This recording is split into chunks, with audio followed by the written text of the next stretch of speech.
Carrick has achieved what few recent United managers could: absolute dominance in high stakes, high-pressure fixtures. The trail of destruction began immediately.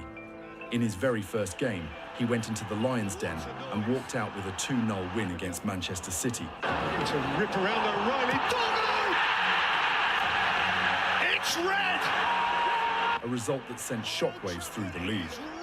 Perhaps most impressively, he took his side to North London and emerged with a thrilling 3-2 victory over Arsenal at the Emirates. You're on the turn. What a sensational hit from Matheus Cunha!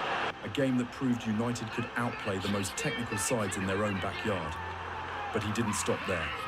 He dismantled Tottenham 2-0 with tactical precision. Immaculate execution. And outfought Aston Villa 3-1. Bruno Fernandes plays the ball in. Matheus Cunha into the penalty area. Cunha scores for Manchester United. In April, he went to Stamford Bridge to secure a crucial 1-0 win against Chelsea. Back to the byline, balls it back into the area. United in the front. Matheus Cunha! And then came the crowning moment on early May, a 3-2 victory over the champion Liverpool at Old Trafford. Away by McAllister, Kobbie Mainoo! Rattles it in on the Stretford end! That didn't just humble a rival, it mathematically secured Champions League football. When you look at the numbers, the giant killer narrative becomes a statistical reality. Think back to the atmosphere around Old Trafford in early January. The air was thick with the scent of a season slipping away, a squad looking disjointed, and a fan base wondering if the glory days were permanently consigned to the history books. We were witnessing arguably the worst season for Manchester United in the modern era under Ruben Amorim. We are being the worst team, maybe, in history of Manchester United. The football was bleak, the results were devastating, and yet, right before the curtain fell on his tenure, Amorim left the fans with a parting, almost prophetic message. The good times are coming. Today, after this disaster season, I want to tell you the good days are coming. At the time, it felt like hollow optimism. But football has a funny way of shifting its axis. Enter Michael Carrick. Michael Carrick is the Manchester United interim head coach until the end of the season. Stepping out of the shadows and into the dugout, Carrick didn't just steady a sinking ship. He ignited a total resurrection. Right now, the real, suffocating, historic atmosphere is officially back at Old Trafford. I just want to say, look, massive thank you for the season. It's unbelievable to see this place so full. I hope you enjoyed today. We've had some big moments and big goals and big results in this place over the last few months. Hopefully there'll be a few more of them. All right, take care and have a good summer. What followed his appointment wasn't just a change in management. It was a systematic dismantling of the Premier League's elite. The victims of Michael Carrick aren't just names on a fixture list. They represent the exact fulfillment of that prophetic promise, turning a nightmare season into a historic revolution. Under Michael Carrick, Man United have beaten Man City, the best team of recent times. Arsenal, potential Premier League champions this season. Chelsea, away, world champions. And Liverpool, the current reigning champions in the Premier League. United has maintained a staggering 62.5% win rate against the Big Five this season, securing 5 wins from 8 matches. That is a monumental leap from previous campaigns where these fixtures were often a source of anxiety rather than opportunity. Michael's put himself in pole position because of obviously what he's done. I think the way the club are playing in terms of the system of play have emerged on and off the pitch, which I think will give the club sort of comfort. They're in safe hands, and Manchester United need some stability. They haven't had a lot of stability over the last few years, and he will bring that from a point of view of everybody trusts him. There is a common trope in football media that a new manager's success is simply a bounce or a run of good luck. But the Carrick table tells a different story, one of sustained, elite-level performance. If you look at the Premier League standings since January 12, 2026, the day Carrick took the reins, Manchester United isn't just a top 4 team, they are the best team in the country. In his 17 league games, Carrick secured a massive 39 points, consisting of 12 wins, 3 draws, and only 2 losses. To put that into perspective, in that specific time frame, United outshone both Man City and Arsenal. We still didn't achieve the level we want to have, but of course I think since it came, the results show that we were one of the best teams in the Premier League. The validation of this revolution is written in the final rankings of the managers who defined the season. When sorted by their points per game efficiency, the numbers reveal a fascinating truth about this high-stakes campaign. While Mikel Arteta anchored Arsenal's historic title-winning charge at a rock-solid 2.06 points per game, and Pep Guardiola's relentless Manchester City squad pushed them to the wire at 2.12 points per game, it was Michael Carrick who stood entirely alone at the summit, averaging a towering 2.30 points per game from the moment he stepped into the Old Trafford dugout.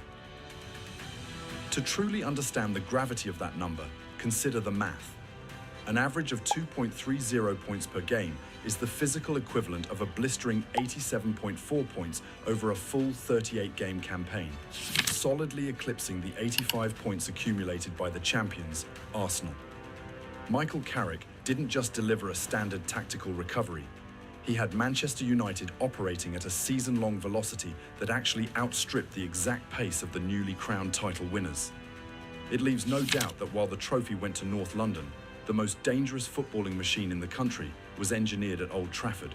Obviously, Michael came in with a big personality, but also a lot of calmness and knowledge of what he needed to do to bring the best out of the team, and he did it in the best way. And obviously, this isn't just about a few good results. It is a complete resurrection of a club's identity. When Carrick arrived, United were languishing in 7th place, looking more likely to fall into the mid-table abyss than to challenge for Europe. Today, at the end of the season, they sit comfortably in 3rd. The 3-2 win against Liverpool was the final nail in the coffin for the doubters, as it guaranteed Champions League qualification with 3 games still to spare. The Carrick table proves that this isn't a fluke. It is a calculated point-by-point reconstruction of Manchester United as a domestic powerhouse. He has absolutely fulfilled every single task that was put in front of him. If Michael Carrick is the architect of this revolution, then Bruno Fernandes is undoubtedly the foreman on the pitch. His numbers since January aren't just good, they are historically unprecedented. Now, the debate is officially over. Bruno Fernandes has standalone ownership of Premier League history, finishing the season with an unbelievable record-breaking 21 assists. With that final piece of magic, he has shattered the all-time single-season record, a legendary milestone previously shared only by Thierry Henry and Kevin De Bruyne.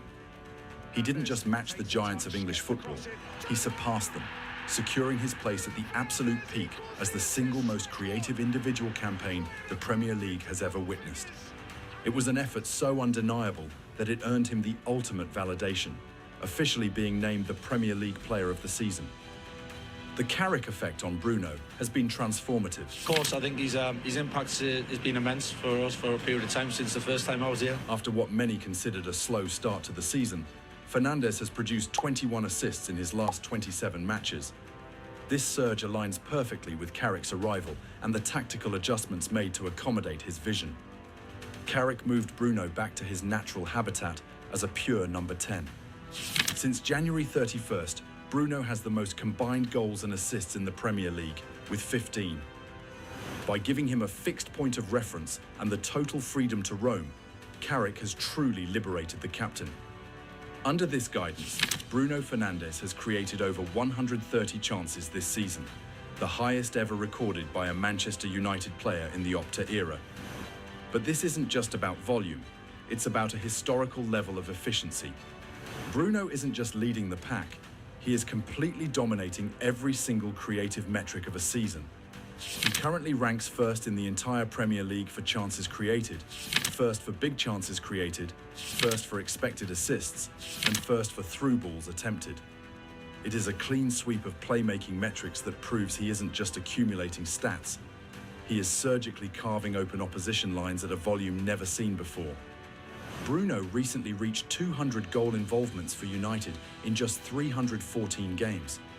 To understand the sheer scale of that achievement, consider that he reached this milestone significantly faster than club legends like Cristiano Ronaldo and Ryan Giggs. In the entire Premier League era of this club, only Wayne Rooney reached that double century faster. It is the definitive proof that even in a post-Ferguson era, Bruno Fernandes is operating at a level of productivity that rivals the greatest names to ever wear the shirt. Every great revolution needs a heartbeat, and for Michael Carrick, that heartbeat is a homegrown hero. But to understand the weight of this comeback, we have to remember where Kobbie Mainoo was just a few months ago. Under the previous management, Mainoo wasn't just struggling, he was practically invisible, rarely getting a sniff of first-team football. The situation had become so dire that reports were circulating that he was on the verge of leaving Old Trafford entirely in search of minutes elsewhere.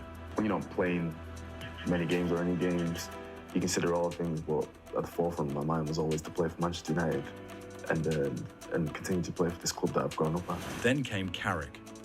Recognising a Carrick prototype in the young midfielder, the new boss didn't just stop the exit. He made Mainoo the foundation of his system. Since then, Mainoo has become a master of retention. According to Opta, he currently leads the Premier League in pass completion under pressure at a staggering 91.4%. But his importance goes beyond his own stats. Mainoo is the Bruno enabler.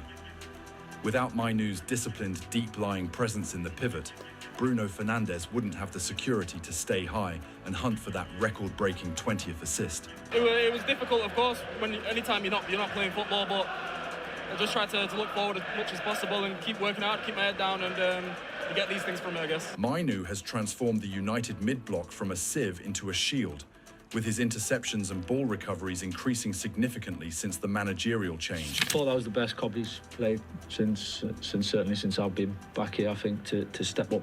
And he showed so much quality and composure in a tough environment, really, in the end, to show us what he can do. And if you needed proof of his growth as a big game player, look no further than that massive clash against Liverpool earlier this month. At just 21 years old, Mainoo didn't just control the tempo. He scored the 84th minute winner, a goal that symbolised his entire journey under Carrick.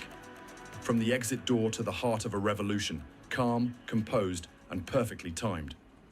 While the midfield provides the control, Benjamin Šeško has provided the cold-blooded finishing that United had been missing. Since Carrick took charge, Šeško has outscored everyone in the Premier League with 8 goals in this calendar year alone. He has become the ultimate weapon, scoring crucial strikes against Fulham, Into the box, Šeško inside the area, Šeško! Everton, Just holds it up, got Benjamin Šeško, Šeško again! and Crystal Palace. As far as Bruno Fernandes on the right-hand side, bends one in, Šeško! He's done it again! Big Ben at the scoreboard end! Early in Carrick's tenure, Šeško actually set a record for the most goals scored as a substitute in 2026, finding the net 4 times off the bench. This highlighted Carrick's elite in-game management and his ability to identify exactly when to unleash his most potent threat. Šeško has thrived in a system that prioritizes high-quality chances over high-volume shooting. He hit double figures for the season faster than any other United player, reaching 11 goals total with a conversion rate that has the rest of the league on notice. Since January 31st, Šeško has boasted the fastest non-penalty goal rate in the entire Premier League, averaging a staggering 84 minutes per goal. When compared to the other top strikers in the league, Šeško is operating on a different level of lethality. When the passing accuracy in the final third surged significantly, Šeško was the primary beneficiary, turning half chances into game-winning moments. So, how did he do it? The shift from the previous regime to Carrick's era can be defined in 2 words: fluid control. He immediately ditched the rigid, often predictable 3-4-3 formation that had left the team vulnerable and moved to a dynamic 4-2-3-1. This wasn't just a change on a whiteboard, it changed the way the players occupied space. Carrick's United is a team that can win in multiple ways. We saw this tactical flexibility on full display at Stamford Bridge in April. Against Chelsea, United didn't try to outpossess the Blues. They sat deep, absorbed pressure, and maintained a disciplined low block, limiting Chelsea to long-range efforts while clinical finishing from Matthias Cunha secured the one into good areas. They are executing with clinical precision. This improvement in attacking threat is backed by the most important metric of all: goals.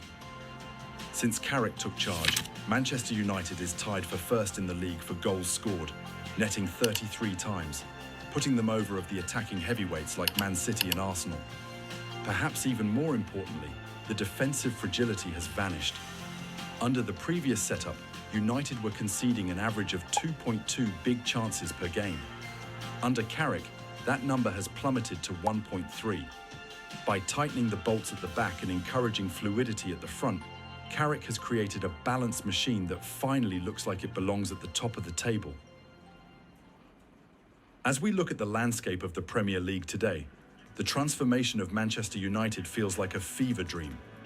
Michael Carrick has taken a fractured squad and turned them into a cohesive elite unit in less than 6 months. The numbers speak for themselves, but perhaps the most intimidating stat for the rest of the league is the 87.5% home win rate. Old Trafford is no longer a place where teams come to have a go. It has become a fortress once again. The victims of Michael Carrick aren't just the clubs he beat on the pitch, the cities, the Liverpools, and the Arsenals. The real victims are the critics who claimed United's season was over in January, the pundits who thought the squad was unfixable, and the rivals who thought the path back to the top would take years. It's going to be a big ask. You know, you look at Michael Carrick, whatever his remit was at Middlesbrough, I'm pretty sure was to probably get promoted. He didn't do that, so you can say he failed there.